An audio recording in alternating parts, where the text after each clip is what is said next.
So, Assalamu alaikum and good evening, and welcome to everyone from Valav and Guard platform. I'm sure by the time you are quite acquainted with Valav and Guard platform. Valav and Guard কিছুটা হলো আপনারা জেনে গেছেন through Facebook, through website, and through different type of seminar that we had through over the time. So today we are here together with a very interesting and a very different type of purpose. So I'm sure who are connected at the moment with the live program. So you could see that we are going to have an online talk. This is a very interactive kind of talk around soulful exploration to awaken inner power. So this is very uncommon, no? What is the soulful exploration? And particularly inner power, everybody has, or him has his own power. So how to awaken that? So that is the thirst of today's discussion. And very interestingly, the panelist over here, whom I'm going to introduce you within a few minutes, even two of the panelists are writer of one of the book that has been shown over in the banner, which is basically The Secret of Life. So secret of life on what? Secret of life basically related to the happiness. How really want to be happy all the time, whatever in your life, but be happy. So that is basically how to decode the happiness. So the decoding kind of code or the mystery or the facts, those are into this book, and these two writers will explain what is there inside the book. I'm not the book writer, so I'm not going to tell more, and even not dare to tell, okay, what's inside the book. So they will be explaining. So this is one of the big reasons to be here. And also I want to welcome the panelists from Balavan wholeheartedly and with a full heart and cordially. Okay, so you agreed to be here, and we are feel very honored about that. একটু বাংলা ইংরেজি mix করে বলবো, so I will be a little bit in Bangla and English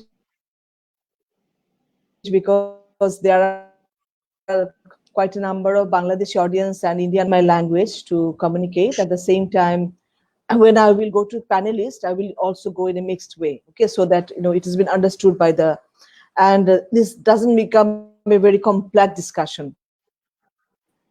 Rather, it is a very life-oriented discussion around the book. So before to start with, I want to share about a little bit about Valo, but before going to that, I want to introduce our three of the respected panelists over here. So Dr. Selina Amin, she's a director and she's developing project midwife, particularly midwife developing project. She's from BRAC. She's a public health specialist. She's from Bangladesh. But before going to that, I want to share the two as a honored two speaker from our end who are from India, and they are the writer of this book. They are the author of the book. So I'm going to tell detail about them, but at the moment to start with, this is basically Anu Krishna is a co-founder. She is in the Soulful Exploration is an organization. She is a co-founder there, and she has many acquaintances that I'm going to just don't be tempted. So I am going to back to share about her acquaintance more. But at the moment, the more important acquaintance, she's a writer of a book. And Nitika Krishna is a young journalist and writer.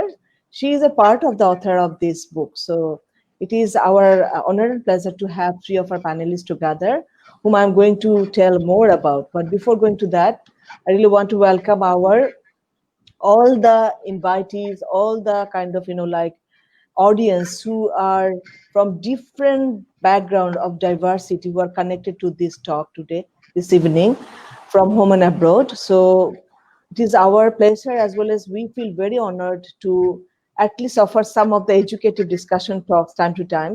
So that is Valavangar's effort, basically. And we hope that we can make some sense of this talk in this kind of complex world. So we are living in a very tough time, and we are going through a very tough time, and we are living in a very complex world. So time to time, we need to have some energy, no? So that's energy we try to feed in through our tea, coffee, and we seminar, and sometimes with educative talk. So we had quite a number of seminar. You probably know about that, and many of you already joined. So this seminar is basically with the mental power or the inner power, energy, and all this related, and basically how to be happy all the time. But before that, we had some COVID discussion as well, because we are passing through the COVID time. So I think instead of going for a typical COVID discussion with this kind of mental power discussion, sometimes, this this combined, this add energy to our talk. So because this is very needed at the moment. So because of that, we just try to relate one after another talk, which are logically linked to each other. So with that little sharing about our panelists, now I'm going to elaborately tell about our panelists. They have a huge to tell. I'm sure I cannot really end it up with a short time, but at least I will try best to give the key hints. And if I miss something, Anu and Ritika and Selina Appa will share about your strength of what are your background and how you contributed so far in the current world. So Valor Vanguard is a platform. This platform basically is a creative way forward where we really go for innovation and human development and social change making process. So I'm sure that some of you already know Valor Vanguard, and Valor Vanguard is basically value attention alternative development learning options. So that means bhalo means bhalo means good in English, but bhalo is in Bangla is bhalo. So it makes really sense of our effort. So whatever we try to do, very small or whatever way, but the intention is always to do something good into the society. So this is one of the seminar where we really want to bring some idea connectivity, some strong personality together so that they can connect each other and also they can connect to the wider audience, okay, through their talk. So that is the intention of today's discussion. I don't want to go deeper to Valo. Please visit our website and Facebook so you'll get to know more about what Valo is doing, okay? But this is one of our initiative and one of our intention to do an idea connecting, doing some good things, promoting some good thoughts, and as well as doing some educative sessions so that people can learn from each other. So we are a connector. Basically, we are a connector. That's what I can say. So this platform is to connect people.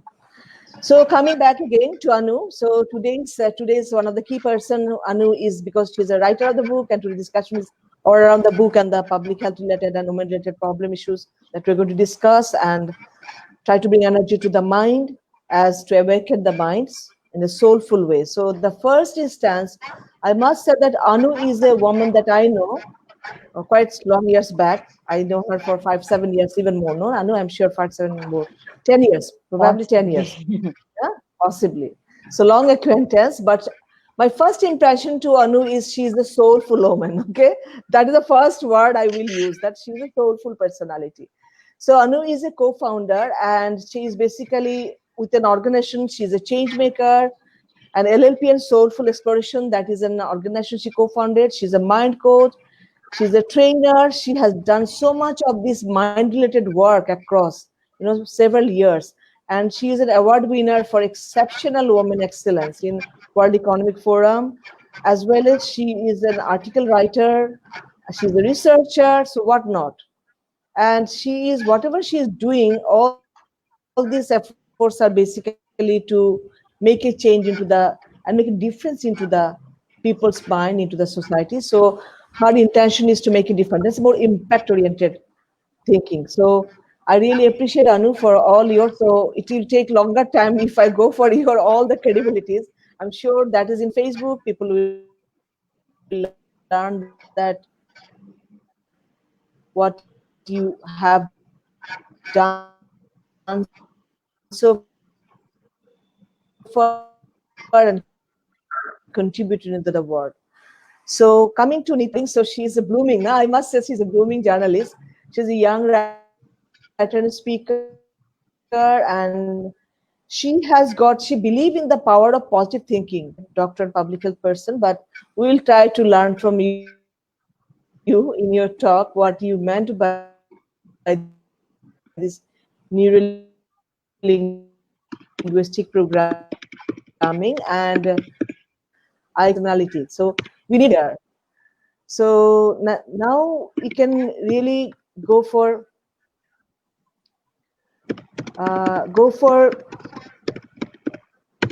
Can you all hear me, Jara? Whoever into this, Shetatsin Jara, can you hear me? Nitika, can you hear me? Selina, We can can you hear hear you. me? We can hear you, Nazneen ji. Okay, thank you very much. I could not hear you all the time. Is it from my end or from Nazmi's end? All others can hear you? Right now we can. It's very clear right now. Right is now not. it is clear. But But few minutes ago it was not. okay. Okay. So sometimes, basically, that is the digital, disturbance that Yeah, sometimes we got definitely. interrupted. But bear with us, please. So we'll sort it Yeah. out, and we'll bear with us, please. Yeah. So Mhm. Nitika is basically the co-author of this book. So I'm sure that there was something in her mind to write something in this young age. So we'll learn more from her. Now coming to Selina Aminappa, she is basically a public health professional with more than 25 years experience across Bangladesh and also some part of the regional experience as well. And she, through her life, this professional course, she tried to be engaged with basically the maternal child health, adolescent reproductive health, SRHR, so gender and all this together. So she's a kind of a woman who made a travel through the public health, particularly when it comes to the women, children, and adolescents. So vast of experiences, and she worked even with many big organizations. Like she was director at some level when she was with Save the Children USA. You probably know this organization, and she's at the moment heading a program particularly to save the mothers. So this is very important program she is heading at the moment from BRAC, and BRAC is an organization you must know. And she's also a faculty, so she also teaches in Densbury Grant School of Public Health. So she has got quite a number of head together. So this is a very good blend of, a woman from a practical reality and woman from the soulful exploration part and write book writer. So let me blend this all together, and how can we bring some of the solution or some of the communication to be understood and realized and also communicated to the wider audience. So that is basically intention to start with. So shall we go for Anu and Selina Absolutely. Pa, Nitika, are you Always ready? ready. Always ready. So Thank you. tell us, thank you. So tell us that when you wrote this book, like, like Secret of Happiness, okay? So we all want to be happy, but it's not possible as a human being to be always happy, no? So happiness is something, is an aspiration for everyone's life, but when it is a life journey, it is a mixed journey that makes you sometimes sad, sometimes snatch your happiness, sometimes, make you, put you into the darkness of life. So in your life, how we can be always happy, secret of happiness, what is the secret of happiness, and how really secret of life that we can decode the happiness issue. So we really want to learn that from you. So please tell us a little bit about your book. What inspired you to write this book? What comes in your mind to really write this book? And basically some of the key chapters, just the basic lines of the chapter, so that at least without reading the book, the audience have some understanding about the book. Okay, so it is just introductory first. Thank you very much.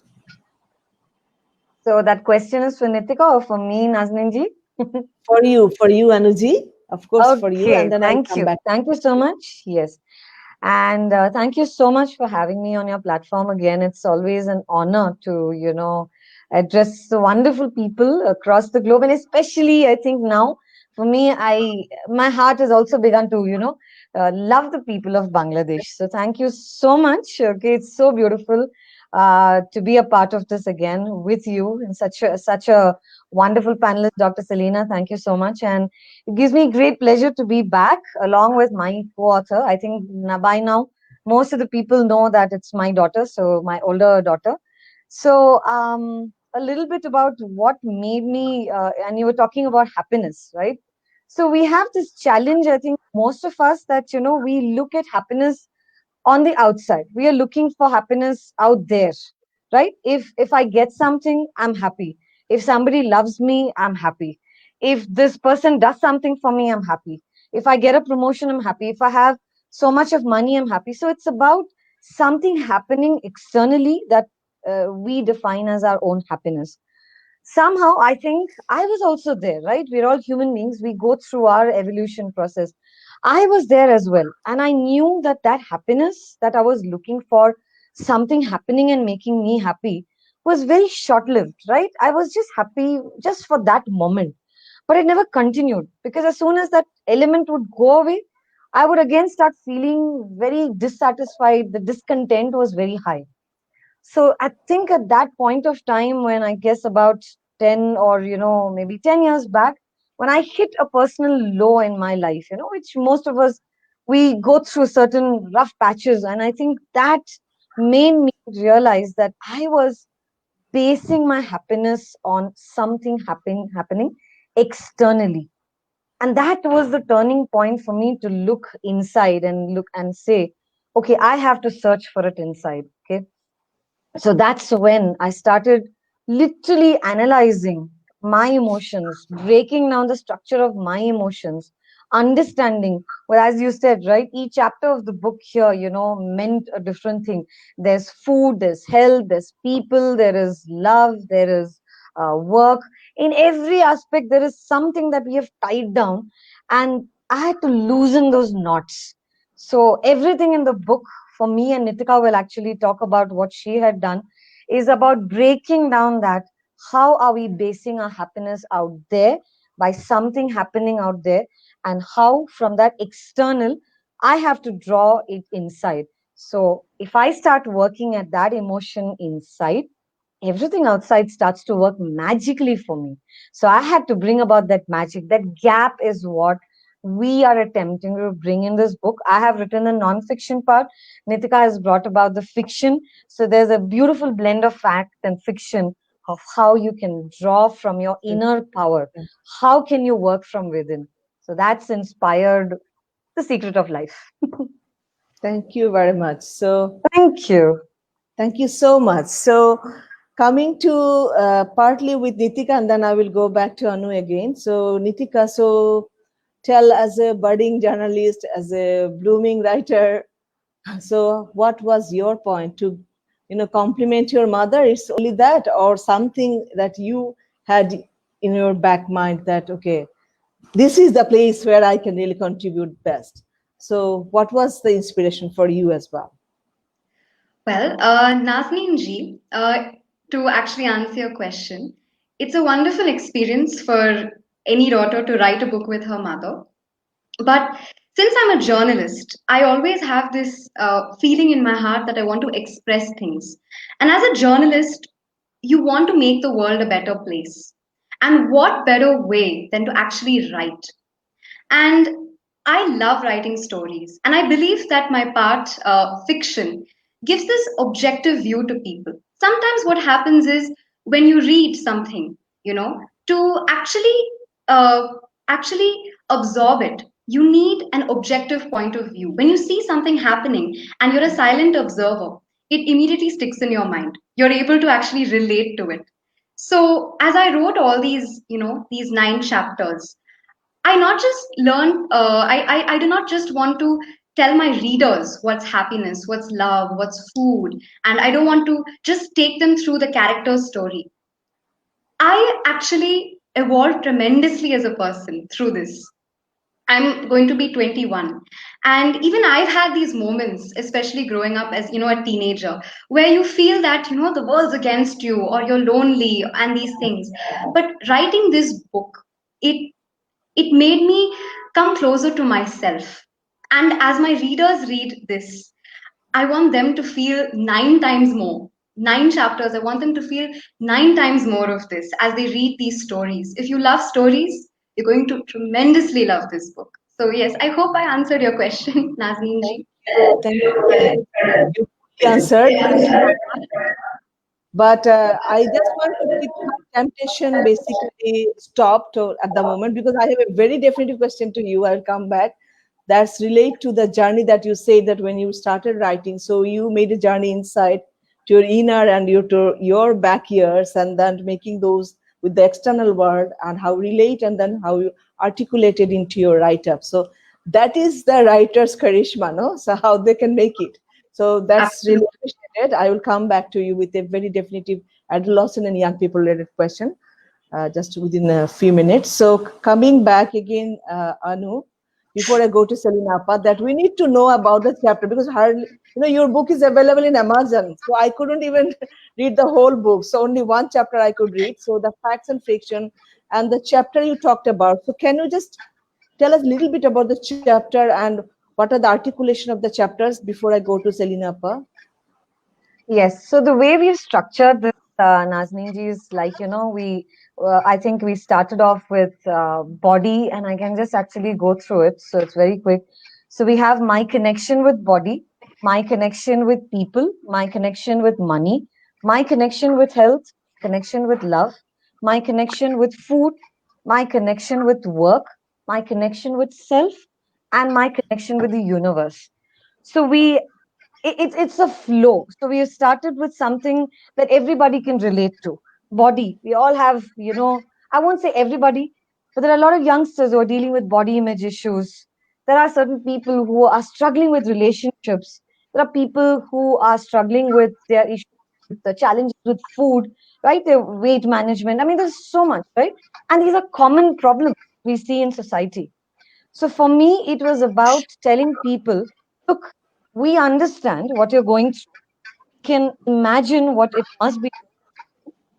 But if you're finding it hard to go and speak to a professional or even share these things with somebody who is very close to you, then pick up the book, because this is something that is just going to be by your bedside, sitting right next to you where you can take it. And the best part is we have structured it in a way that you can pick off anywhere. You can pick in any chapter. There is a continuation, but you can pick it from anywhere because you have a recap it with every story. So we wanted people to get into that chapter that they identify most with, right? When you even look at a novel, you want to suddenly feel like no to read from the center of Yeah. the book. That is exactly what we have done here, because I wanted that to come. So let's say So somebody is struggling with work, open that, just open that and say, oh my God. And you have so many do it yourself exercises there. You have, the fiction part, you have the non-fiction. So we've tried to make it so user friendly, reader friendly, where it's not just, let it be your silent friend that's not sitting and advising you, but is nudging you and saying, hey, you know what? It's time for you to make that inner change. That's what we've attempted through this book, Nazneen ji. So 9 different chapters where you transcend from, external to your internal world. thank you so We much. want that internal world to be beautiful. Thank you so much. And I was wondering when you was telling me about this, like, it's not only the writing the book, how much thought you made through that, that really the book can be a kind of a lifetime friend, and the book can be a lifetime solution, and it can be a solution to everybody, everything there in a very constructive way. So that if even it is a food related, if it's a work related, it's everything like chapter wise, differentiated and distinguished. At the same time, when you made this, you just go from inner to the universe. That means you make it very logically connected, no? So that inner world and external world and going beyond and beyond, so you can connect it. This is very interesting. I'm sure that everyone will be tempted to read the book. But thank you very much. I will come back. You have so much of thought in your book. So this is a book of life. If it is a book of life, and as you shared about that, sometimes it's only food that when I'm obese, okay, so I start thinking about myself. My body is not really liked by me. It's not liked by many people, no? So that is the children, particularly adolescent young people, they think about. When it's older age and you're obese, you get a lot of disease and you are so panicked about your weight gain. So you see food around, there are so much of unhappiness, just roam around. So it is food, it can be of your life, any complexity, it can be relationship problem, it can be your bullying at the adolescent age, it can be anything and everything, even child marriage, sometimes pregnancy related complication, like sometimes even when you come out of the pregnancy, post pregnancy, now that you go through some depression and all. So it is diversity of the unhappiness in your lifetime journey that you go through, and ultimately you try to seek solutions. So it's something very tempting. When I read a book, okay, if it is my lovable chapter, I really want to jump into this chapter quickly. So before going to the other chapters, first my chapter, and then I will go and make the whole reading. So that is very kind of normal phenomenon at the human tendency, so I'm very interested if I come to Selina Appa now. So because Selina Appa has got so much of experience, particularly in real life management, because she was with, as a mother, she's a mother, she has adolescent and young children. At the same time, she is also a professional, public health professional. So it's not that easy in Bangladesh and India setting that you can be so thriving at your career level. It has a long journey struggle of all through. So how to make it through. And also she managed a lot of program across Bangladesh and other regions. So particularly she managed maternal child health, she managed the adolescent reproductive health, she designed program, and she's managing the pregnancy related program in Bangladesh, the national big program, along with BRAC. So she has got too much of experience here and there, more kind of collective basket of experience. So it is not possible within a short time to get to all the items of the basket, but at least if I go quickly with some items which are very related to the woman, particularly, like woman struggle, I know. Women struggle when it is a girl child, they struggle much comparing to the boy child, but still the boy child also struggle. So adolescent is an age where you cannot make any difference with boys and girls. Both struggle, but the struggle is different. But when it comes to the woman age, when you are reproductive age, then mostly the woman struggle compared to the man, okay? Because it's a lot of struggle around her marriage, her pregnancy, her child, birth, her child rearing, and many things. So I just want to learn from Selina for that. What are the basic struggle that particularly you witnessed as a woman, as a public health professional, and as a mother? The first specific question. Thank you. Great. Great. Thank you so much. I feel honored to come to this discussion. I am very much honored to meet the two mother and daughter writers who actually focus to the real problem of women, who actually know the problem women face. You see, there are, Nazneen has said so many things about me. I am not that actually. The thing is, what is womanhood? And there is two distinct group of people in womanhood, group of women. One is housewifing, and another is working woman. Now, housewifing is nowadays it is called housemaker, and it is rightly said.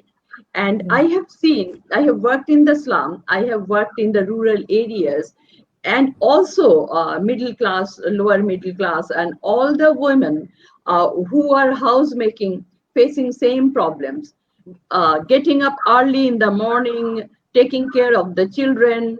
Then the children will nag around. She has to prepare the food.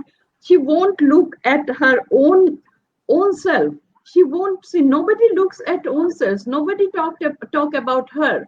What is her? What does she think? How is she feeling? I have seen a woman, a pregnant woman. She has got two daughters, and this is the third time she is pregnant. Her age is maximum 30, and when she is preparing food for her children, her husband comes in and says, "I will have to go for my work. Where is my food?" I have seen that she is totally running. She is kind of has not visited the health facility yet. She has not gone through any antenatal checkup. She doesn't know how her child will be born. Nobody accompanied her to the health facility, or nobody has said, "How are you feeling? What is your physical condition now? Have you taken enough water? Have you sat? Have you taken rest?" Nobody would ever ask her. I am giving only one woman's life. This is the reflection of thousands of women's lives in our rural, urban, and most of the women, even rich women. Nobody asks about her.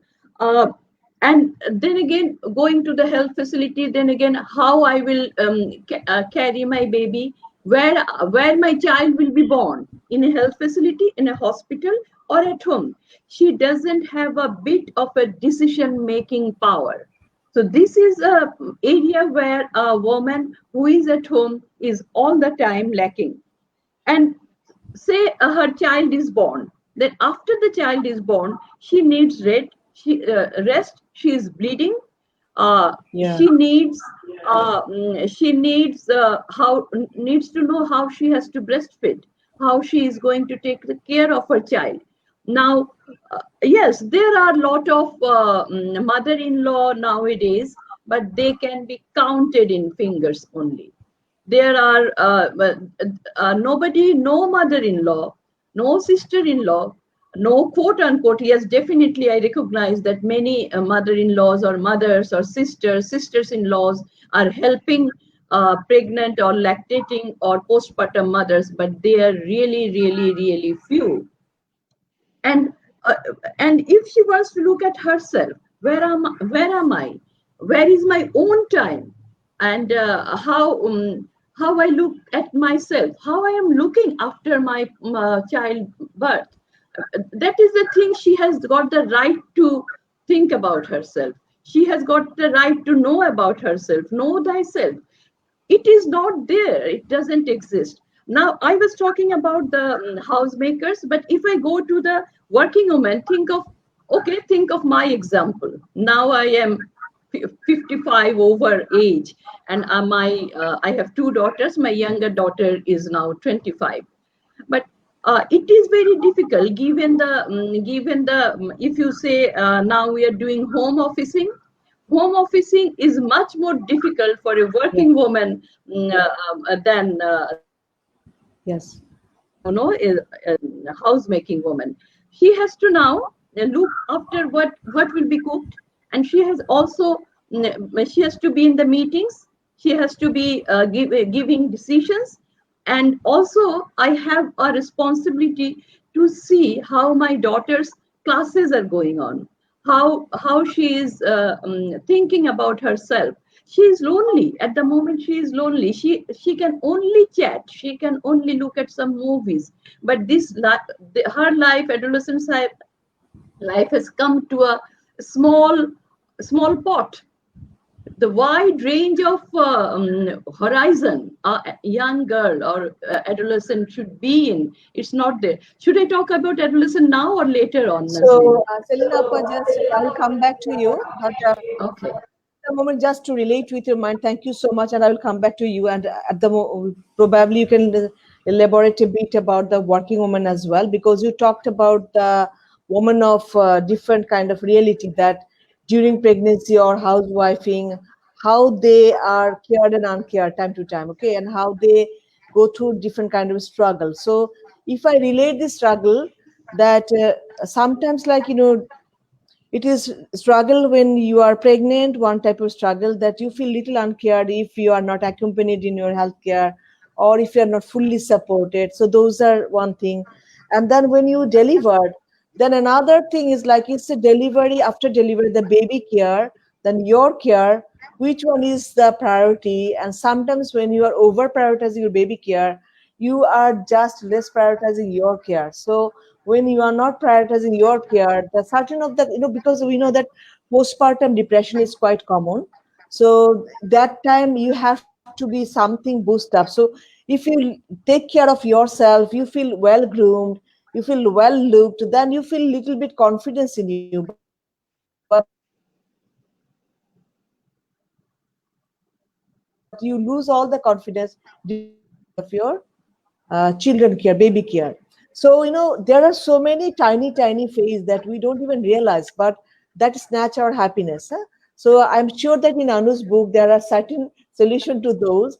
And I'm going back to Anu again. But before that, I just want to say that sometimes, like when you feel that you are a professional woman, but it's not always that all professional women are very caring to themselves. So they take care of so much of things, as Selena rightly said, that sometimes their own care is being ignored. So, Selena, can you tell us before I go to adolescent topic? I just want to be complete with the woman topic and going back to Anu again. So, what are the struggle of the working woman then? It is if it is housewife or housemaker, then one type of struggle at different age, different stage of life, different time, of course. But coming to the working woman, what are the common struggle they face? Other than the Yeah. work diversity, what are the other struggle? Yeah, it's work lifestyle balance. A woman has to do, a working woman has to give time to the family, has to give time to the work. Both the dimensions are demanding. Your work at office, your staff, your colleagues, and also the area you work with, any area you work with, health, you work with education, you work with rights. you have to give time to that. Then you come home and you find that lot of things are waiting for you. Your daily groceries maybe, or maybe all of a sudden a guest comes in and you have to ask him or her, Accommodate all this. okay, take dinner with us. Something, because in our culture it has not established yet that somebody would call and say, okay, we'll meet in the weekend, or somebody would give importance of your time. And in my life, I really sometimes tell to my friends that, especially if some people, some friends, some relatives who visits from foreign countries, they have very less amount of time, 10 days, 15 days. They are visiting everybody. They would not consider that you are also busy. You are in a developing country, in a poor country, so you may not be busy. That is the thinking comes around. When the guests come, you have to entertain them. You are very tired. You have come from office, pushing all the traffic jam. You may need some rest, and then you want to work, but you will not get that time. Balancing home and office it's not very easy. It becomes very difficult. You have to think about a garment worker as well. What she has to do after her way back home, she has to do some grocery, then she has to cook at home for next day's preparation. Her children are around, her husband is around, and she has to get prepared for the rest of the day. And also think of the woman who breaks the bricks, who are construction worker doing heavy works outside, and then she comes home and she finds that she has a lot of things waiting for us. And people like us who tomorrow you have to go for a visit in a very rural area. You have to go there. You have to prepare 3 days meal, or you have to prepare how your daughter will go to school and what she will do after coming home. And given the insecurity in the society, you have to also to plan who will stay Mental home with pressure in her your daughter. mind. Yeah. Yes. A working woman has got mental pressure, has got commitment, has to sincerely work, because you have to compete with the men, especially in corporate sector. You have to compete, you have to show that you can make it. So a woman's life is very difficult in working area than men. She has to do all the work. There are stories that a husband and wife would come together from office, and husband will sit with the newspaper and you will go to the kitchen. So this is the normal phenomenon of a working woman. So these are the Thank you. things. And just one point, and women should understand they have to give her own time, 1 hour, something like that. That is not there. I myself give my time when I am in journey, on the car, on the train, or in the hotel. So this thinking about giving my time, watering my own soul, needs to exist for a woman's life. That is not much. I think we can talk about adolescence later.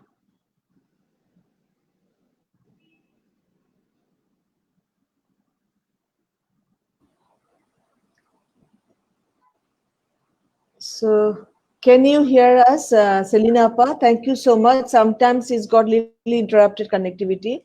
Bear with us with our apology, because we can't help all the connectivity. Like sometimes it's maybe our connectivity problem, sometimes it's other connectivity. So we have to accept it. That's the reality. So Kavi, thank you so much for sharing so practical insight. And when you are telling this, it is as if you're telling my story, or I'm sure all the women will feel like that way. Basically, if we understand this reality, when it is a working woman, when it is even a homemaker woman, there is not much difference other than certain areas. But the main understanding is that there are the demand from everywhere, demand from family, demand from children, demand from society, demand from relatives. And when you are working woman, then your demand is even higher, because then the office demands something from you.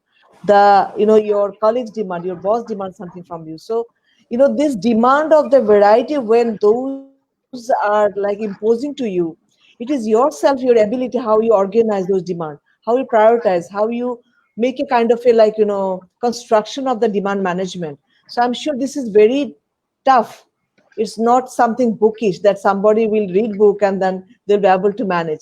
This is something skill of mind, how you inside your mind can organize things. So we just want to learn from Anuji now that how we really can inside mind and inside our cognitive level we can organize this all the demands around us, so that at least we have some time to think about ourselves. Because every time I also hear that, okay, take your time, give 1 hour time for you. No, this is just a rhetoric to me. Like, I carefully want to have 1 hour time dedicated for me, but I never get 1 hour time.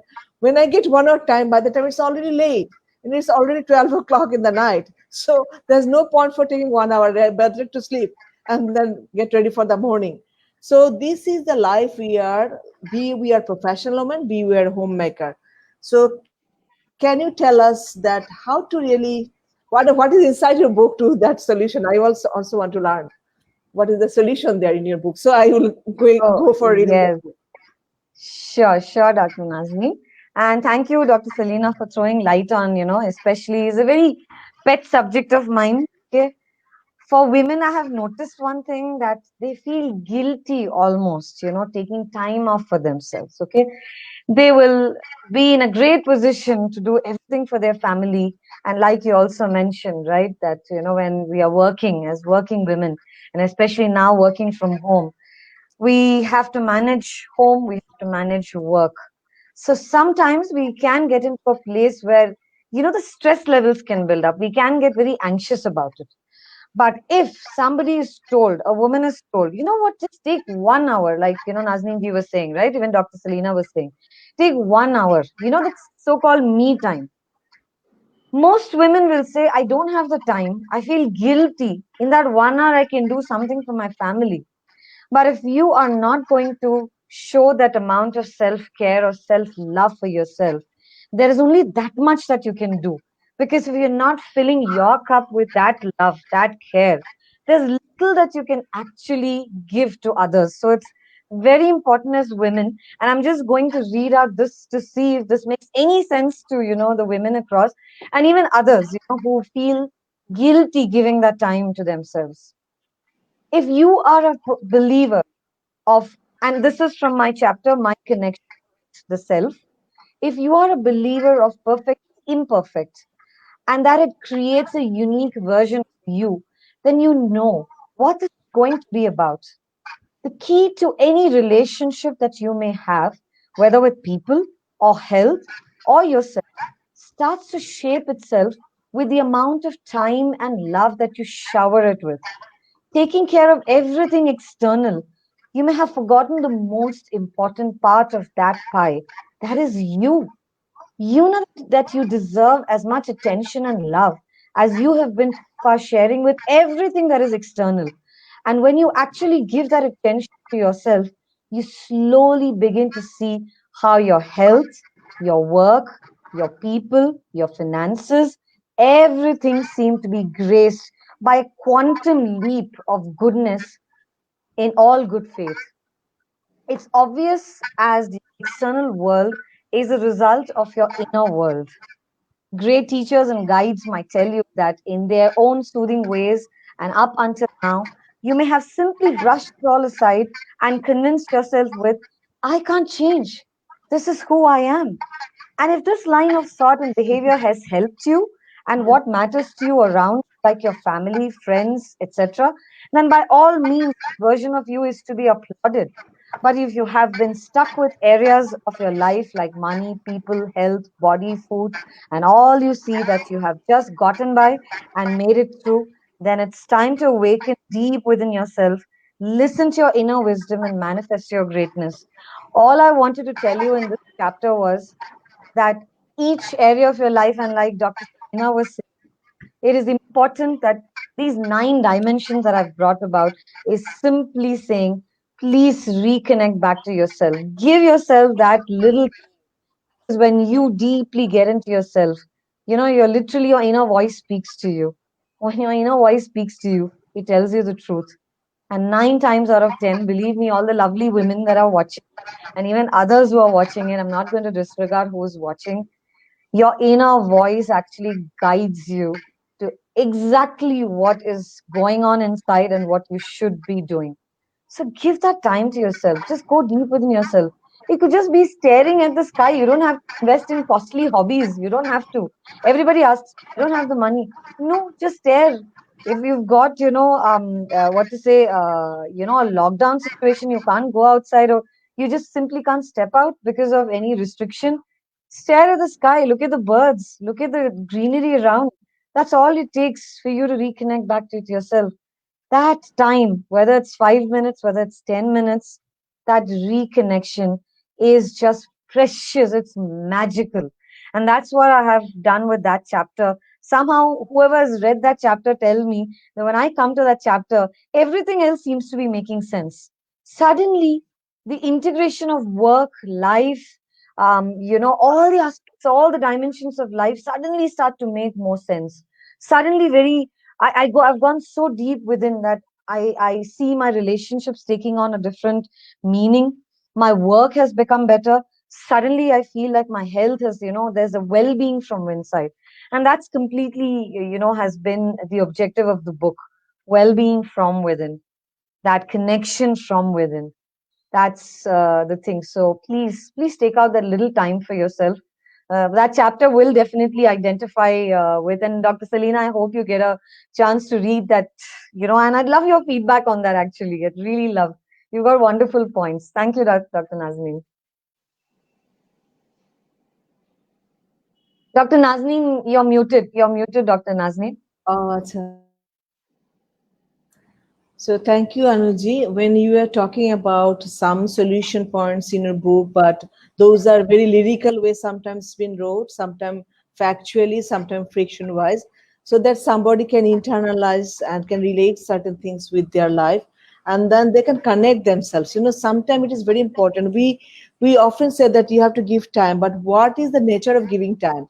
Is it that giving time to doing yoga, or giving time to go somewhere for, like, traveling, or giving time to for expensive hobby? So this is very important, that you can give your time in any way it is open to, but the important purpose is just connecting whatever way possible, but give some time to connect yourself from inner to outer world, so that you really can make some kind of linear source of energy in you, and that will give you more to read yourself, read your stress, read your energy, read your capability, so that you can bring that out from your mind and can get some solution in your life and get energized and then come back to your life again.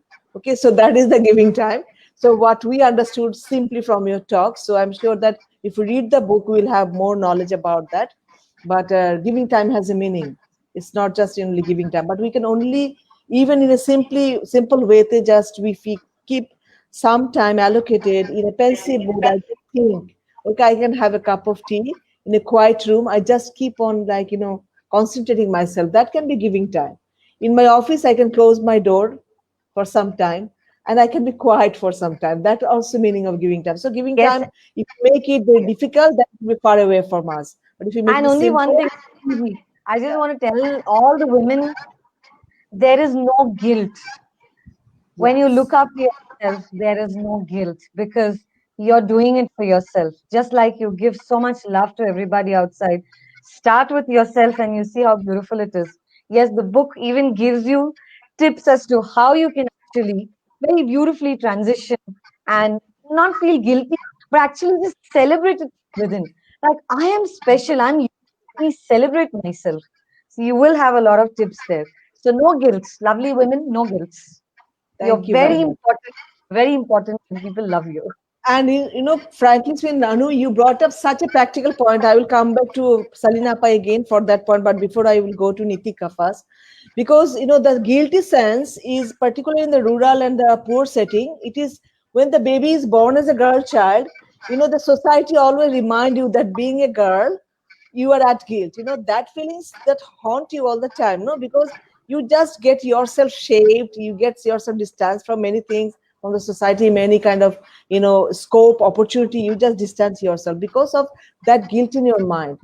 and that guilt got increased when you are growing up with a reproductive age or in your work setting. It's just the domain of guilt expanded. Huh? That's what it is. So, it is to be taught in And the education. just one Yes, point, please. Nazreen, Yes, guilt please. is being created by the society.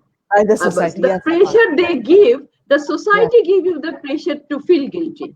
Thank you, So Appa. So this is just, you just echoed all women's mind. I'm sure all the outer women who were in the audience group, I'm sure that you will echo with us as well, that the girl's guilt or the woman's guilt is basically pushed and imposed by the society. It is impregnated facts into the society. What we could do, like, in our school, college education, particularly school education from the primary level, there's supposed to be some stories, some kind of facts, some kind of exercise that make you more feeling yourself as kind of you are a precious presence. Okay, that should be always to be reminded through some stories, some, because if I remember in my childhood, there are certain of the stories which made me to feel, okay, Begum Rokeya, oh, she did so much of things.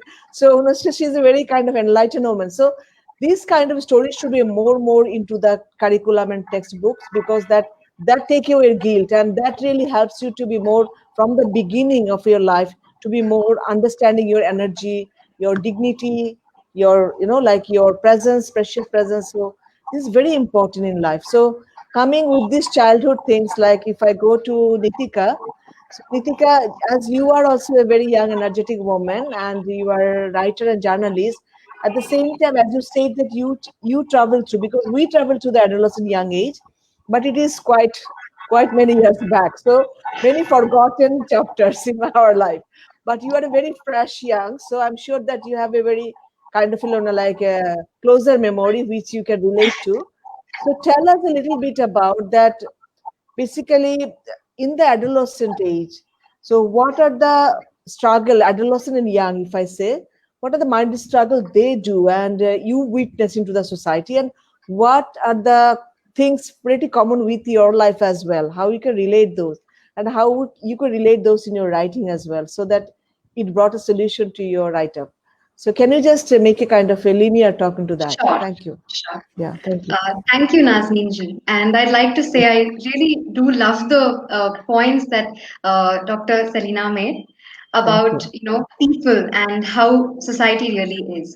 So Thank I'll you. speak from, my point of view. So not long ago, I was a teenager. I'm 20 right now, gonna turn 21 in a month. And I troubled my mother. I troubled my parents to another level, and that of course comes with a lot of your hormones and everything like that. So I didn't face, let's say, a struggle. There was always a sense of society and what will people log kya kahenge. I mean, that's universal, right? I mean, log kya kahenge type. But I think one thing you face is that you're very confused. At least what I felt was I was very confused when I was 15, 16 about many things. So it was the age where people were telling, no, this is you can't do this, you can't do that. And until then you've been a child and you used to do those things, and suddenly the society is saying you can't do it. So you're like, okay, why? You start to question.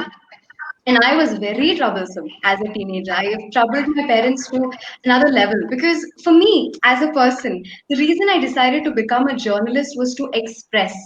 I want to express everything I have to this world, and I want to make, however cliche this sounds, I want to make the generations that come after me, happy and more equality and everything, And as a girl, personally, I think one thing that many adolescents face is bullying.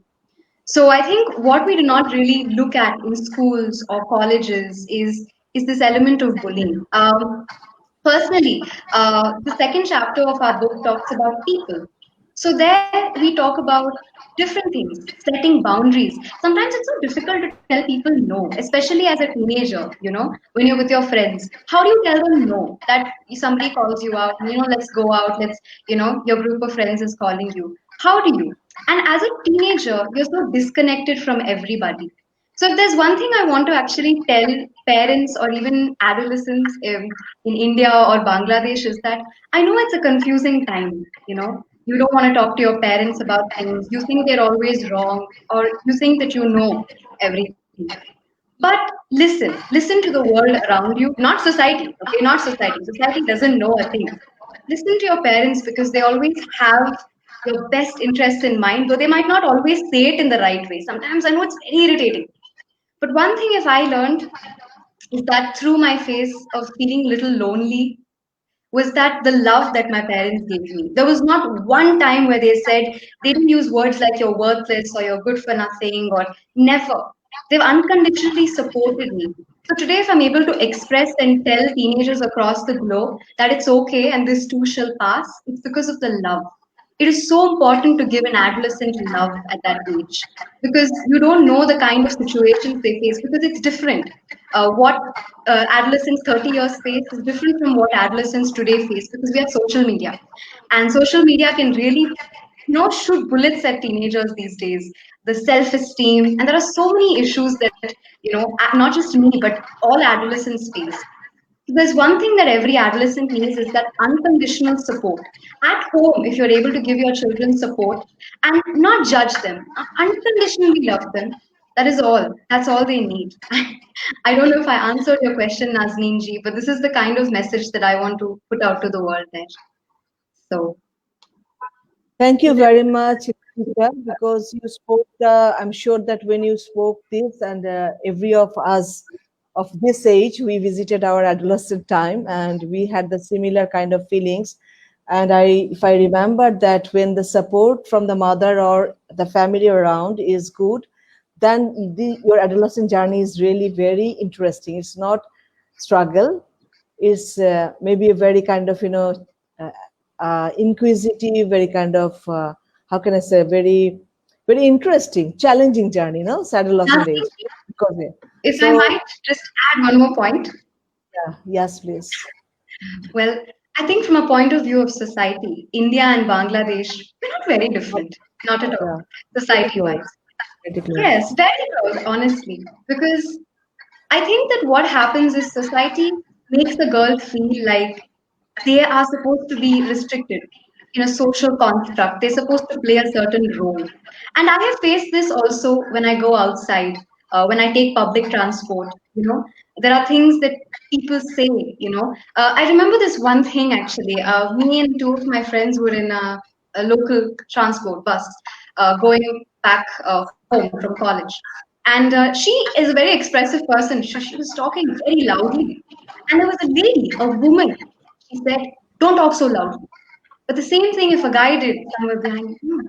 And what actually gets me, Nazneen ji, Selina ji, and Ma, is that women are the biggest bane in a patriarchal structure. Men are there, okay, but women who confine to that and have a sense of false consciousness. I actually have this paper by Dubois, and he talks about false consciousness.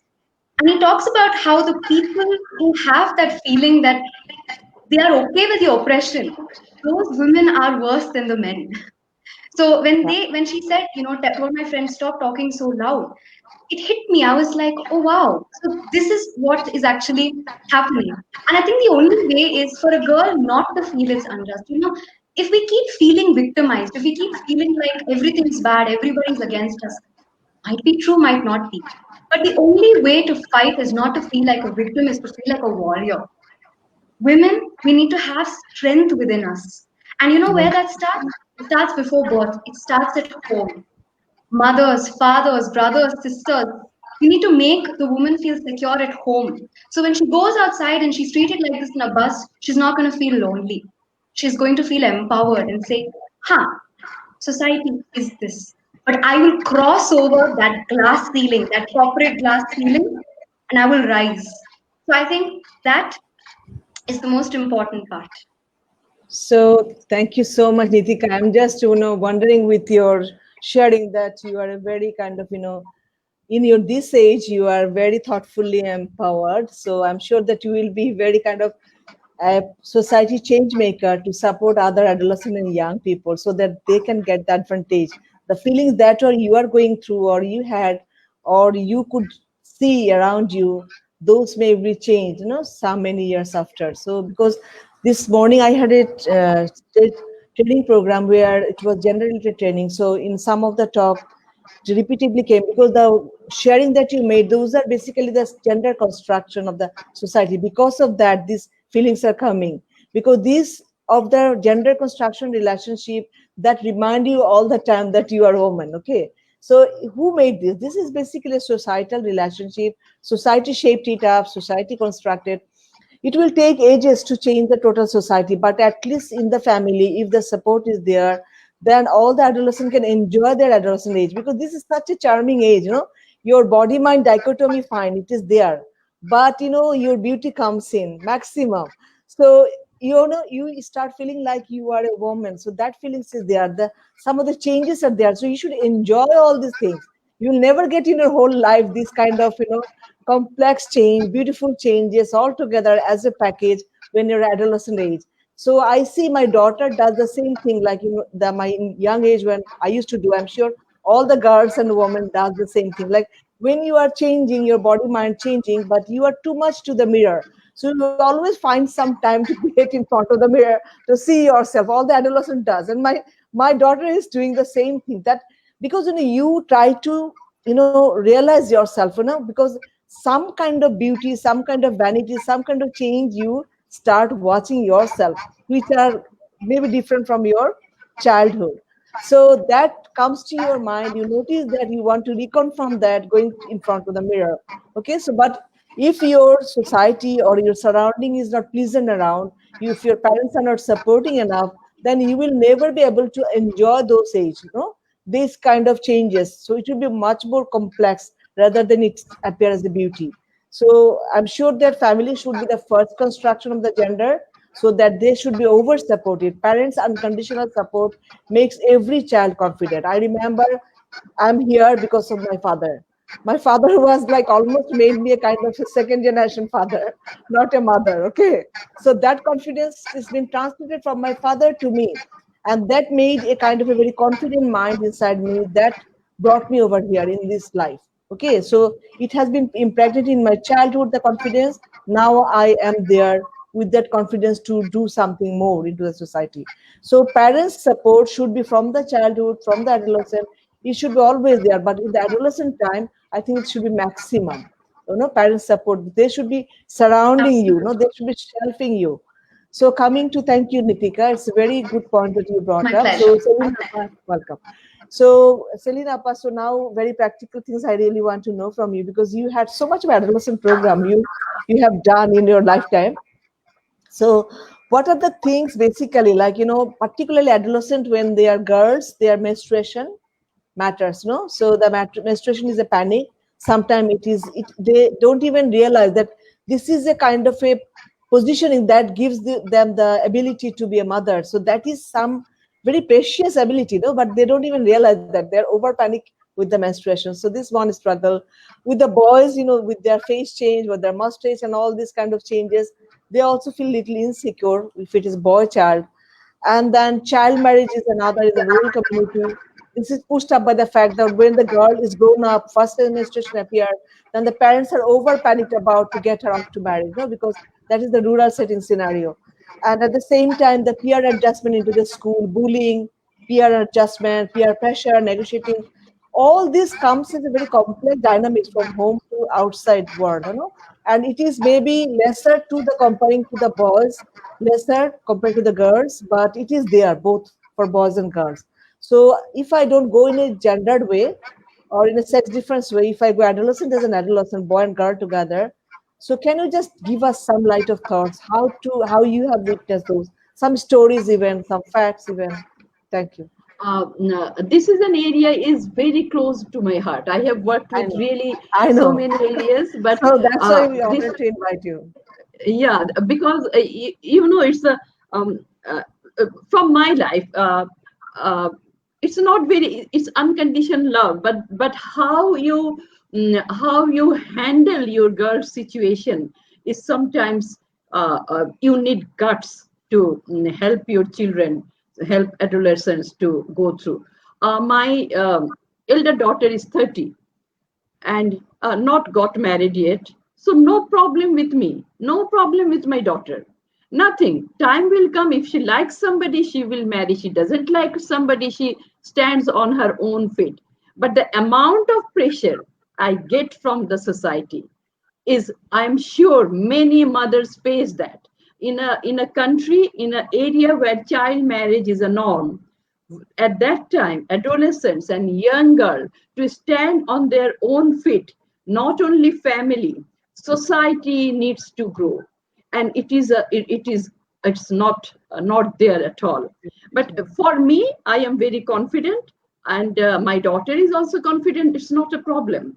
Every day, almost every day, I will have to say, your daughter, what are you doing? Its education is not everything, blah blah blah blah. So yeah, I would say that society needs to grow. This is about time society needs to grow. And when in my life I met many girls, girls are so vibrant. I really went out of way to fund from a donor side. I funded through a Girls Power project. I funded a small project of playing footballs by the girls. Girls will, one of the thing they will do, they will play football. There will be inter-district women football playing and etc. Nothing, it's not very difficult. So many things, games girls play. Why not football?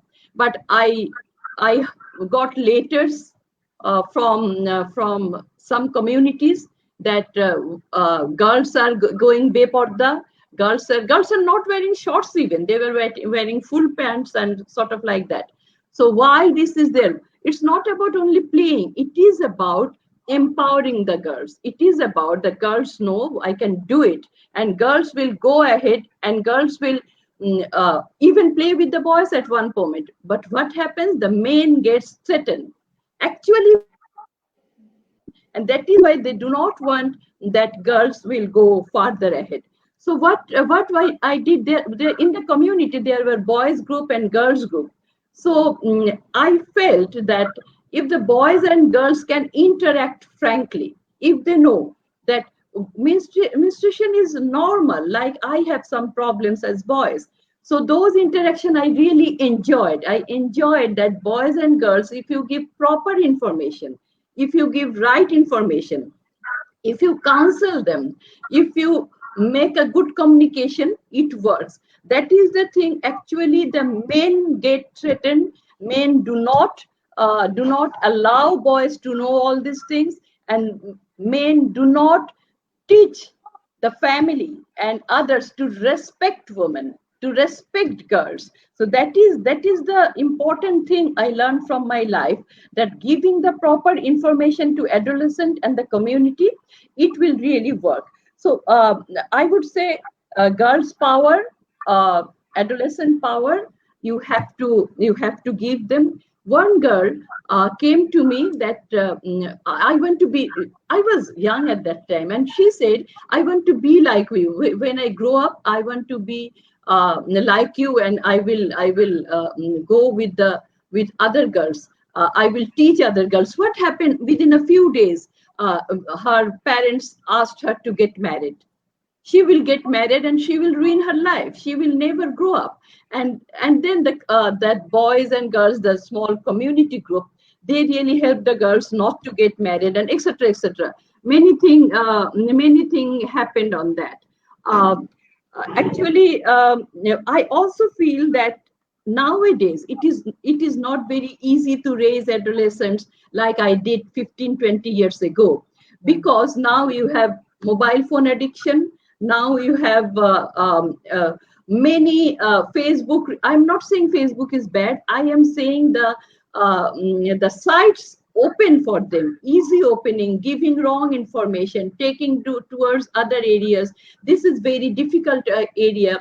And I have a question, how to address this, how we can get our adolescents and young girls away from this kind of addiction. Definitely internets and networks are important, but also it is important that you have to stop somewhere. Young girls, young boys have to stop somewhere.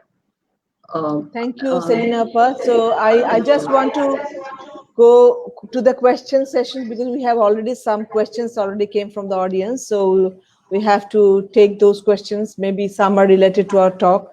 some may be related to your book, Anu. So let you go back to the question. But before going to the question back, I just want to share that, okay, fine, that adolescent stories are different and diverse. And when COVID came, it became even complex.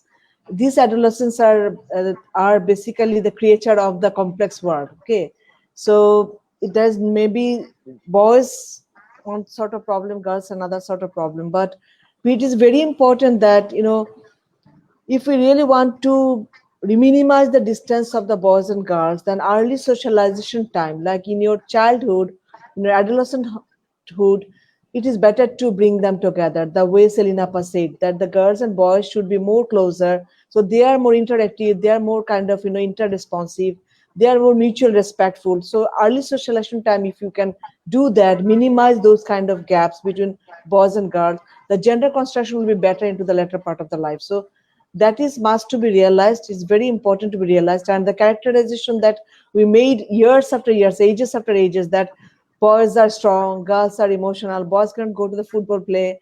Okay, so boys cannot be a commando trainer. Okay, girls cannot be a commando trainer. So these are the kind of division of work or division of characterization that we inherited that from the society. So my mother used to see in that way. I see that way. So my father used to see that way. So I see.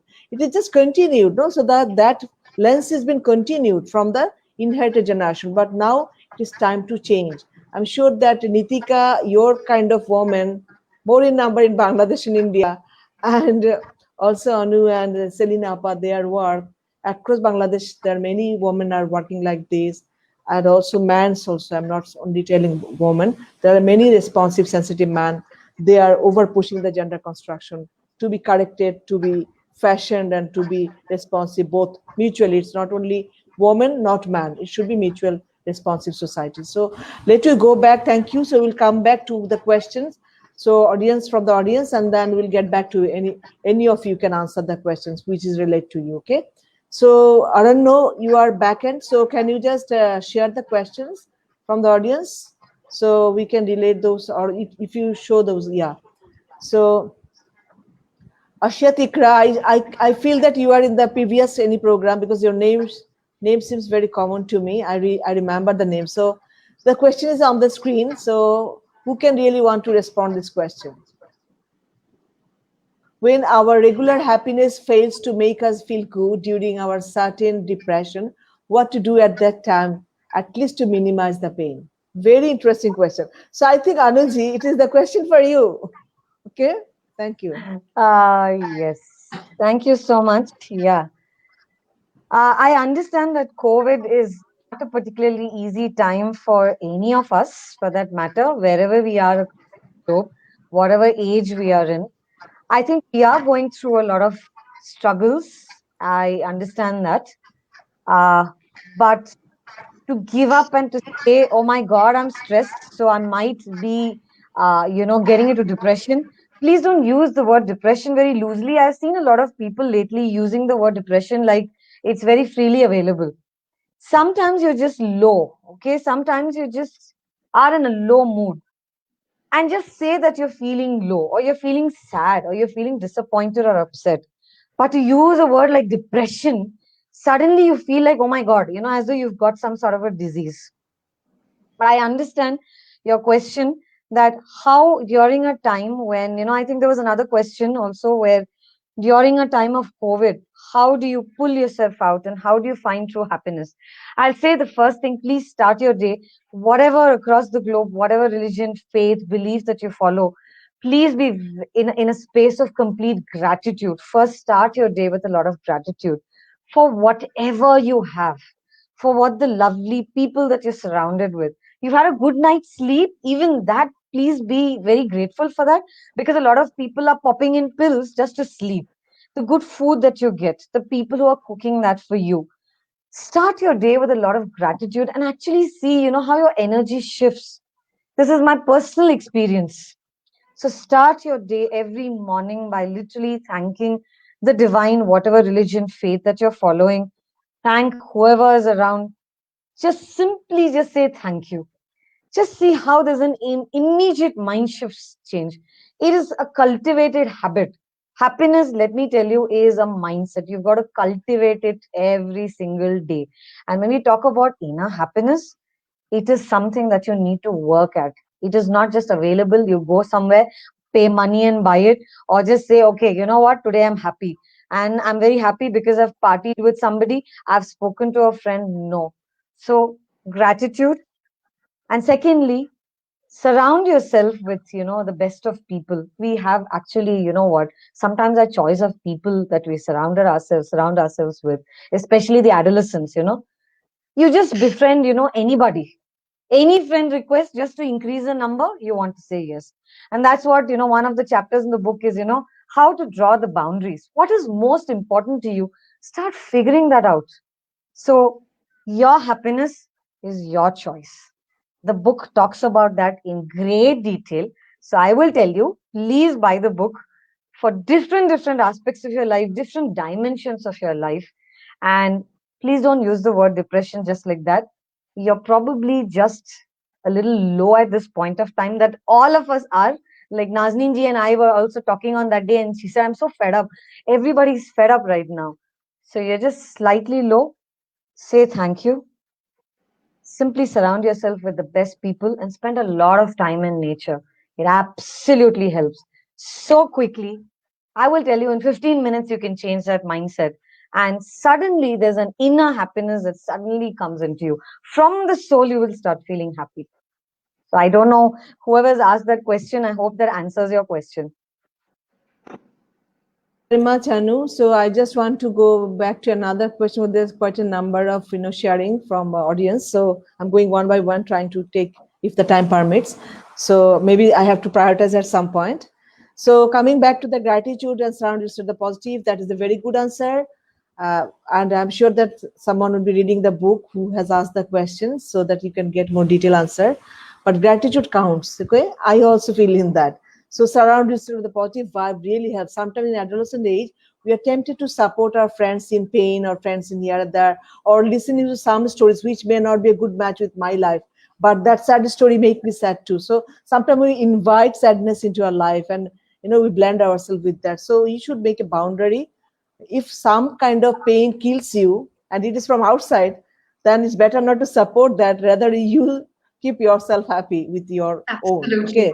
So that is very important. So another question is Sanjina Freen Khan Krisha, what is the difference between peace and happiness? And another question I'm coming, all this you can answer together. Miraz Ahmed, is there any simple creative way to forget about dark past? Dark past. Wow. Tried, May I? yeah. So tried, yeah, I'm going to. So tried a lot but failed every time. Please give your opinion. So dark past, how to forget?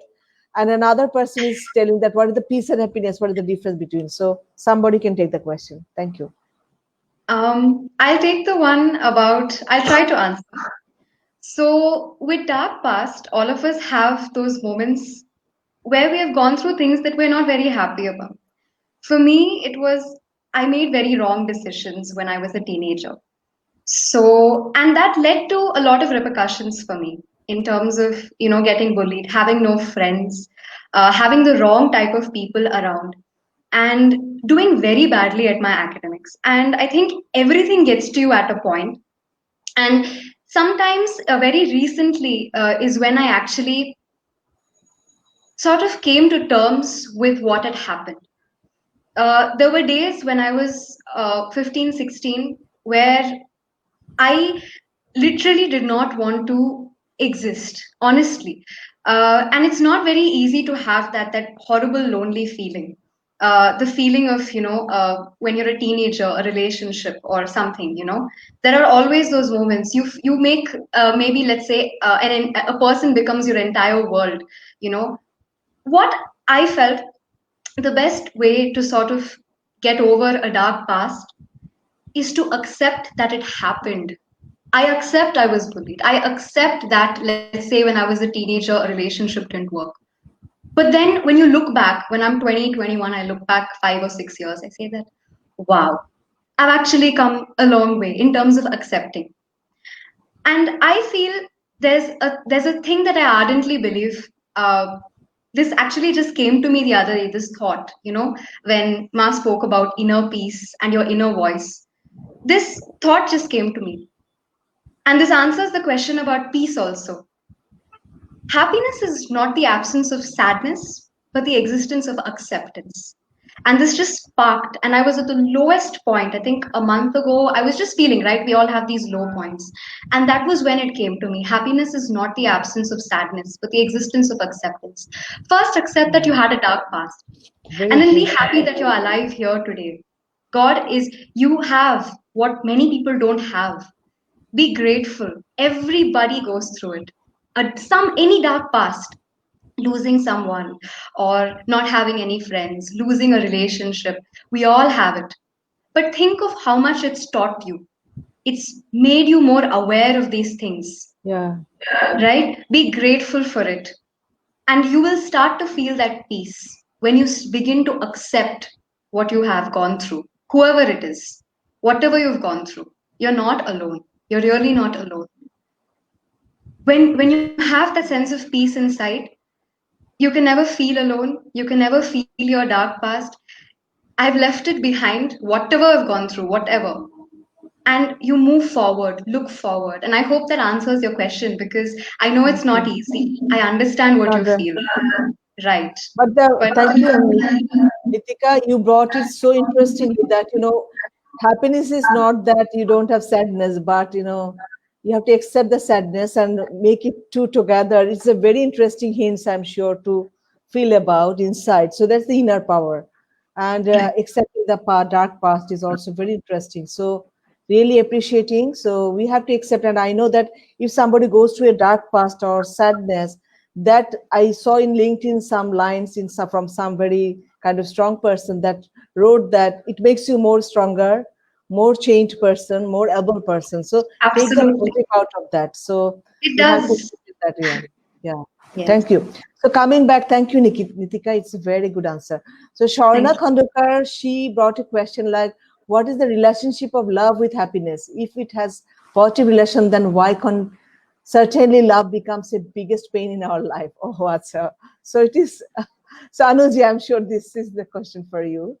And I Arifur think, Rahman, I'm coming back, Anuji, with two sure, questions. So sure. Arifur Rahman Arif, what is something small that always makes people smile in your perspective? So two different questions, but Anuji, Okay. yeah, Something small that always make people smile. I mean, sometimes when you just simply, without going beyond yourself and just doing something for someone brings an instant smile on your face. It's not about what they can give back to you or what is in store for you. Just simply be there for a person, especially now in the COVID time. I think a lot of us need somebody. So just be there yeah, and just see how even talking, yeah, instantly there'll be a smile on your face. Okay. And it puts a smile on their face as well, right? That's the best thing that you can do at this point of time. Very simple, right? And the other question about love, right? Okay. That was about what was the question? What is the relationship of love what is with it? Yeah, happiness? yeah. Okay. I'm still Shanaji. Yeah. Okay. Love and happiness. Okay. I wouldn't put the two together because for me they're two separate things. Okay. Happiness is a state of being within, whereas love is an energy that you vibrate with. It's very simple, and I'll make it simple for you. You know what most of us do? We have this great concept of how movies are made. Okay, the way it is portrayed, the love between the hero and the heroine on screen, we think that is love. They have given us, the media has given us a lot of, the movies have given us, and even novels for that matter have given us that sense that love is what exists between a man and a woman. And that is love. And if that is not the way it is, then either of them are going to be very sad. But is that really love? How do we not take, the love between a mother and a child? How do we not take the love between, let's say, siblings? This is also love. What if you actually begin to, Swarnaji, look at love not as just something which is existing between just one relationship, but you put it out to each and every association that you have, including love for food, including love for, Yeah. what to say, work, including love for money. Everywhere you have that love energy going, and suddenly you realize, oh my God, I've internalized each and every dimension of my life, and everything has become a connection. So I am always in a state of love.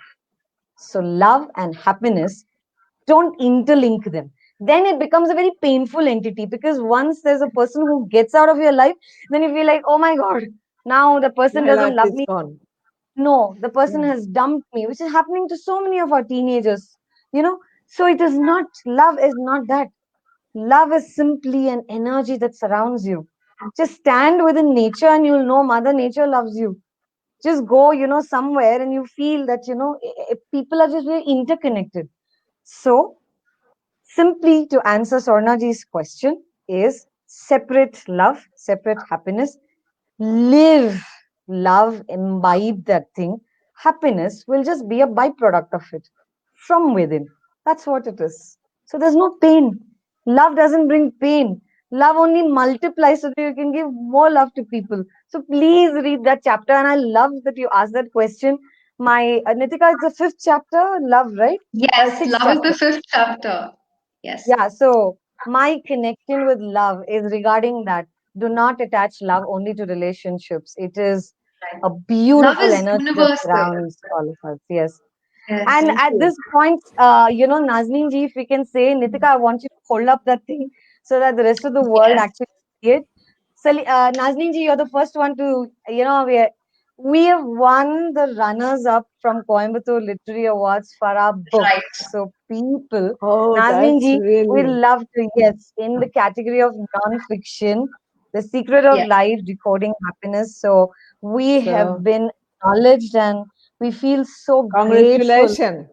Feel Thank you. grateful that Congratulations. there are wonderful people like you acknowledging us, and the divine is always with us. And please, we would urge people to, not buy the book because we have written it. We are not promoting our book just like that, but it is our way of literally giving back to the world what we can. The gap between you are and Who who you you want. want to be. That's Yes. exactly Who you what it is. are So actually. It's not you are and who you who want you to be. really are deep inside. There's so much unlocked potential inside you, and you can't even begin to understand how great you are as a being. You are just a Thank you. daughter in this world, but the magnitude that you can do is so much more. And that's what we want to bring to you with this book That's to help exactly you, it is. Thank you. Thank you. right? Thank you so And then much. you can So do it. it's Yes, the thank you. Socrates lines, know thyself, so who you are. So that know thyself is really mattering into your book. I'm Exactly, yes. sure. Exactly. Thank you. Exactly. Thank you very much. So there's another two questions, basically, other than every line, sir, appreciation, lot of appreciation from Vasanti Rao, from Dipankar. They already congratulated, they appreciated a lot. And if I go back to one or two questions, one is like, this is to Selina Appa probably and the others as well. Do you think absolute gender equality in the society will bring eternal happiness? So if the world become very gender equal, so happiness will be there. How do you see about that? Shahina Parveen Yes, if Patel. you what do okay, what we understand about gender equality, what we understand about gender role. Do we think that in a bus 3 or 4 seats given for women is gender equality? Do we think that in a queue, pushing women in another line, you go there, it is not your place? Is it a gender equality? What we understand about gender equality, we all have to understand about gender role. Is it that boys has to play with football and girls has to play with dolls? Is it that girls have to cook and boys have to go for shopping?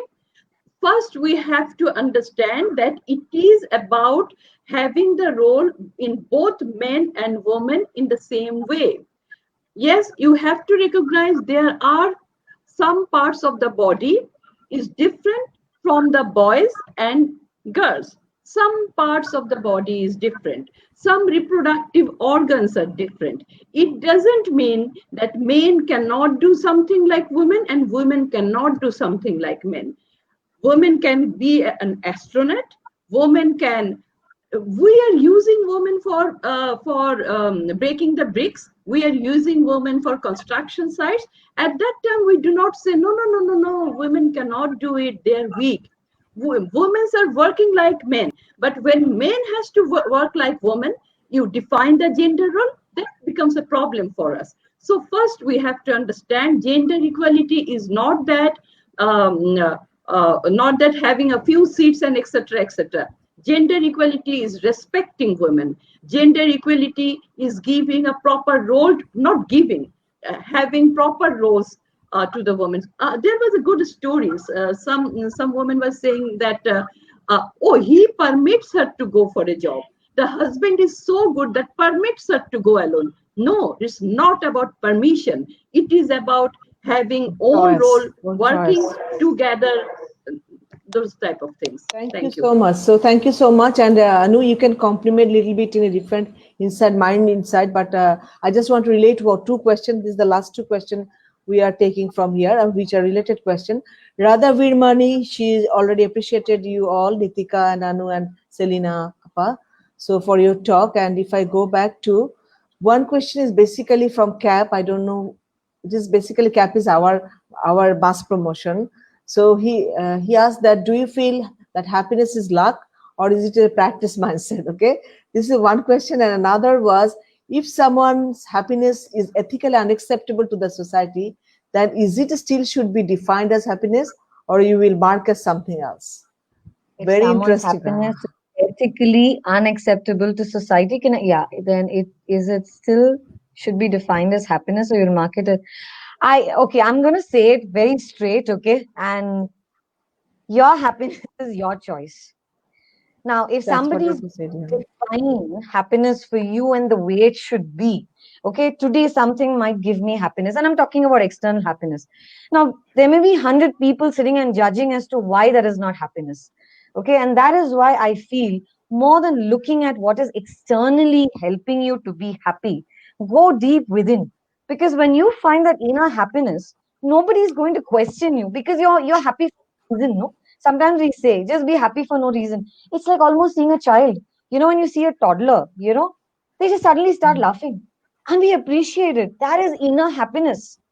As we keep growing up, you know what happens? We lose that sense of innocence. We Innocence. lose Yeah. that sense of, our own essence. We suddenly start to pretend that we are somebody else and we have to be happy in a particular way that they like. Is that true? Then we are not living as our own selves, right? So be happy for no reason. Just become a child again. If actually, flying kites, somebody I think had, I think Nazneen ji had mentioned, right? True happiness is actually doing what you love and do that every day. It could be singing, it could be dancing, it could be the me time, whatever you want. Just do what you love. That is your happiness from inside. And how is that going to be acceptable to society? If they are not accepting it, then let me tell you, you're not in the right place. You're not in the right crowd. They are not people who deserve It's to be supposed to be around a surrounded. pure soul Yeah. like. And then to answer the second question, I think was about happiness. It's not luck. It is definitely a practiced mindset. We can be conditioned. And I'm going to give an example. Where we train a monkey in a circus. Have you seen that? You keep, repeatedly the monkey keeps doing the same tricks, and suddenly you hold that ring, it'll go through that ring, right? It just knows when the ring comes. So simple. Happiness is also a practice mindset. So wake up every morning and actually start practicing being that space of gratitude and be thankful for, just ask yourself, what are the 5 things that I'm grateful for? And what makes me most happy? Live that happy memory, one incident every morning, which is what I do, practicing that positive, happy mindset. I think about what I've been most happy with, and once that comes back, it brings an instant smile on my face. And I do this every day. And this is what, some people say, there's this 21-day reprogramming, of the mind. Do that and just say, after about 13, 14 days, you all can mail and tell me if it's not working, I'll help you all. Whoever it is, Thank you. 100% it will. Wake up Thank every you very morning. much. Yes, thank you So so now, much. thank you so much. And now we are almost closer to end. We are going to end the program seminar today, but it was very interesting talk, very lively. I just want to know that you say that you are going to help them. So where the book is available, what the price of the book, if somebody needs really help, how they can connect you.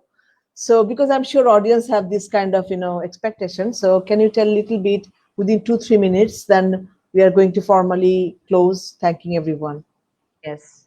So first, I'd like to thank everyone who has been watching this, not just because all of us have gathered, on a Saturday evening, but it's more about reaching out there to people. The reason why we came up with this book, Nitika and I, when I wrote her in, was to do something beyond us. It's okay to sit every day and think about what's not happening, but let's count our blessings for what's happening and how we can actually contribute to the society at large, to the planet at large. So the book, Lovely People, is available on Amazon.in, Amazon.com, and also the digital version. A lot of youngsters these days read it on Kindle. So it's also available on Amazon Kindle. Okay. So it's called The Secret of Life, Decoding Happiness. And we called it Decoding Happiness because happiness is already inside. You're just going to deconstruct and decode it. Simple. Okay. Nobody is unhappy. You can go deep with it. You will find moments where you're happy. And regarding reaching out to me, very, very simple. Nazneen ji, I don't know whether you can share you're free to share my email ID with them. Definitely they can reach out Yeah, to me, because I know after sessions like this, that people who have been address all the questions. But I promise whoever mails me, I will definitely, to the best of my knowledge, to the best of my abilities, I will definitely answer your questions. That is something that I promise to do here. So you can please reach out to me. The book is not priced very high. So I don't know in Bangladesh rupees how much, taka, how much it is. But it is, the paperback is at 495 rupees, Indian rupees. And on Kindle, it is $3.99. So I think that comes to around 200, I think 269 or something like that rupees. You have to convert it. It's absolutely affordable. So you can please go ahead and buy it. You know why I'm telling you? Give this to yourself, because when you become a better person, you will be able to impact somebody else. You'll be able to reach out to somebody else. So start with yourself. Impact yourself first. And if this book makes that change, please, you will be able to help more people. And don't forget to give your reviews, because it really, really helps others. It reaches yeah. out to many people also. Thank you so much. Thank you. So thanks from our end as well, from Balavan Gad. Anuji is also one of our very desired member of Balavan Gad. She's with us. So, and I'm expecting Selina Appa is always with us. So she's a part of some way Balavan Gad. So she's always promoting our thoughts and our ideas, connect us with many ideas. Nitika, so now you are becoming part. So from the Balavan Gad platform, we are growing and growing with energy, and try to percolate those energy to the society in different way, seminar or any kind of idea connectivity talk. So thank you to the great audience who are with us for longer time and having a lot of interactive discussion, questioning us, and also like be part of us. So we always go for this kind of seminar with different type of topics. Whenever there is the kind of a click into your Facebook, try to get into and try to be connected in future seminar as well. So my end and from total team of Balavan Gad, we really want to thank very much to our three of the desired and respected panelists who are a very good blending over here into this talk. Like I purposefully make this blend. So when I requested Anu to be here and Nitika, because they are by default, they are together as a book author. Same time, I couldn't even feel the energy of Nitika, that how much into her basket. And coming to the Bangladesh representative, when I thought about who should be the person, can relate the thoughts and can relate her life, relate her work, and with passionately can communicate. So Selina Appa was the who was the desired person. I requested you for that, and I'm sure that you could understand what a nice blending of the talk today's panelists were there. So it is not really the book promoting or book buying things. Is basically what are the knowledge we want to communicate to the society. So this is a kind of a knowledge which we can communicate more and more. So we work with the poverty, we work with the nutrition, we were working with so many things, but the mental domain work is very much needed, which is connected to every of the things. So in this book, there are quite a number of chapters which give a lot of solution to those kind of struggle, be it of any type. So it's better to give a gift to the anybody. if we love that person. If it is Omar's birthday, if my friend's birthday, it's my mother's birthday, or anyone thing and everything, I can think about this is the best gift to give, no? So I will count on that, definitely. So thank you so much for all the questions, who really audience who made the questions. These are very right, relevant questions. This really helped the others, I'm sure, who couldn't make the question because of time. So thank you, final, thank you, and great acknowledgement to three of you, the great panelists. It was really, really interesting Thank and you so educative. much for Yeah, including welcome. me. Thank you very much. I really enjoyed here. Thank you. Thank you so much. It's our pleasure. And you are a part of Valavangarh, so you'll be always connected for many of the talk like this. And same as Anu and Nitika is a new add to our talk. Okay. So inshallah in future Thank we'll you, connect Dr. you. Selina. Thank you, Thank Dr. you. Nazneen. Thank It you. was Thank you, our Valavangarh. honor. We're very blessed to be here. Very humble. Thank you so much. I Thank you. really enjoyed Same it. as us. Same as with us. And Dipankar, you are behind the scene. Thank you to you as well, because I saw you that you are behind the scene. Arunno, also Arunno, who is the behind it. He is making everything very, very organized, communicated to the greater audience. Arunno, thank you very much for that. So he's Arun, managing the special thank you seminar. from us. A special thank you from the Soulful Exploration to Arun for always, being, the technical side of it. I'm so happy to, Yeah. to have connected with Behind him the also. Thank you. behind the scene. Yeah, thank you. Thanks to our all Valavangarh team as well to support this seminar in different way. So thank you all. So we'll meet inshallah in separate and different forum, but through Valavangarh in some other new talks in new areas. Thank you. So Thank stay you so much. happy and Thank healthy, you. Thank you. and Thank you. COVID free inshallah. COVID free, healthy and happy. Okay. Thank you very much. Okay. Thank Khuda you. Thank you Hafiz. very much. Good evening to Khuda everyone. Hafiz. Khuda Hafiz. Assalamu alaikum. Right. Thank you. Bye. Thank you. Bye bye.